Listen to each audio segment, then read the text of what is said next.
কি এক অবস্থা! অনলাইনে ঢোকাই যায় না, ঢুকলেই পরক্রিয়া পরক্রিয়া, এর সাথেও পরক্রিয়া করতেছি। এই সংবাদ ওই সংবাদ, নানান সংবাদ। ভাই এইগুলা ছাইরা নিজেদের সম্মান নিজেরা নষ্ট করেন কেন? যদি বিয়ে দেওয়া চলে ওর সাথে বিয়ে দিয়ে দেন, আর নাইলে ইসলামিক শাসনতন্ত্র ব্যবস্থা নেন, সমাজের গণ্যমান্য লোক ডাইকা যেভাবে সম্ভব ইসলামে বলছে। এটা ভাইরাল করার দ্বারা আরো জাতি খারাপ হইতেছে, এর দ্বারা কোনো ফায়দা হইতেছে বলে মনে হইতেছে না আমার। মতামত আপনাদের, বাস্তব কিনা কথা।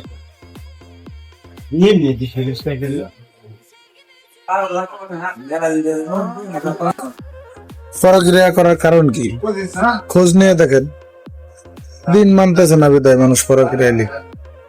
আপনার বউ, আপনার মেয়ে, আপনার বোন, আপনার মা ইসলাম মানে চলতেছে? চলতেছে না। তা আপনি আপনার ঘরের শাসন ঠিক রাখতে পারতেছেন না, দেহে পরক্রিয়া হইতেছে। এটা সমাজের লোকরে ঢোল দিয়ে জানানোর কোনো প্রয়োজন আছে? তারা তো আরো সমাজ নষ্ট হইতেছে। প্রত্যেকটা ফ্যামিলি শুধরাইলে খবরের প্রয়োজন হয় না। অনলাইনে ঢুকাই যায় না, এগুলা চলা 70% খবর শুধু পরক্রিয়া। সুস্থ পরিকল্পনার দরকার সমাজ। আল্লাহ আমাদের সবাইকে তৌফিক দান করুন।